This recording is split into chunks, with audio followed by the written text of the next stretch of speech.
네, 안녕하세요. 조직놀이터 김선입니다. 이제 12월로 들어서면서 본격적인 연말 시즌이 됐는데요. 그래서 오늘의 주제는요, 연말 연시에 눈여겨봐야 하는 이벤트 공시입니다.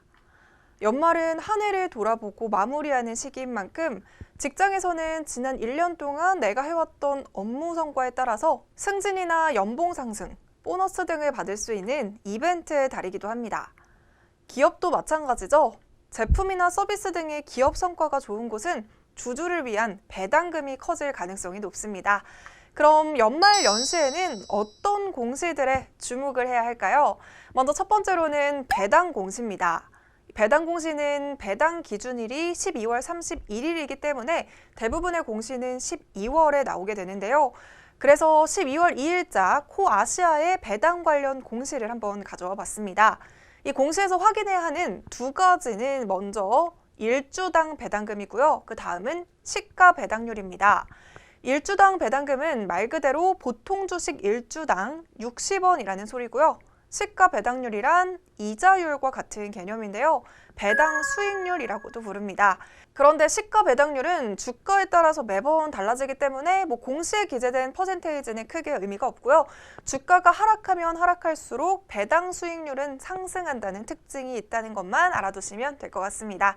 네, 그리고 배당을 받기 위해서는 배당락 전날까지 주식을 반드시 보유해야 합니다.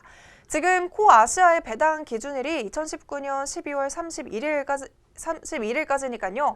배당락일은 12월 30일이 되는 거고요. 그래서 배당을 받기 위해서는 12월 29일까지는 주식을 보유해야 한다는 의미입니다.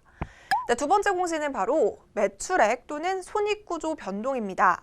이 공시는 제목에서도 예측을 할 수 있듯이 매출액이나 손익구조가 변동했을 때 공시 의무가 발생하게 되는데 매출액, 영업이익, 당기순이익 이렇게 세 가지 중에서 하나라도 30% 이상 증가하거나 감소하면 공시 대상이 됩니다. 매출이나 손익구조가 어떠하느냐에 따라 주가도 실적 방향에 따라 움직일 가능성이 높습니다.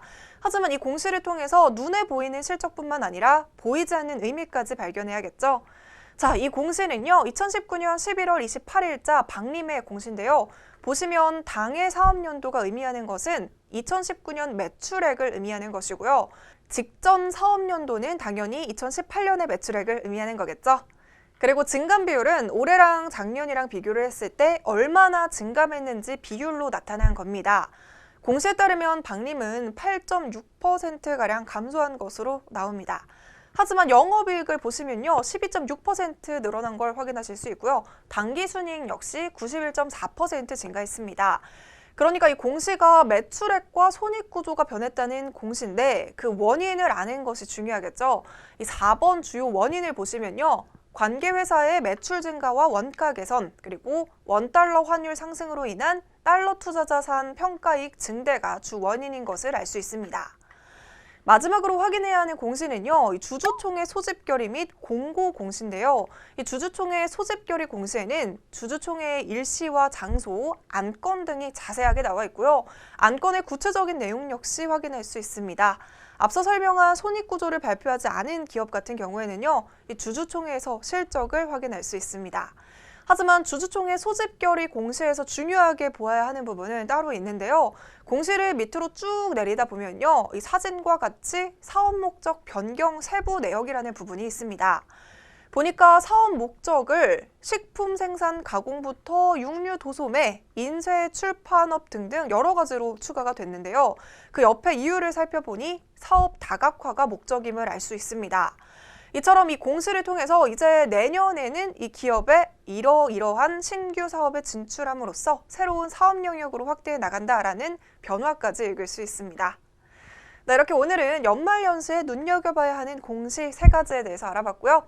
다음 영상은 연말연시 공시 2편으로 다시 돌아올게요. 네, 그럼 저희는 다음 영상에서 만나요. 안녕!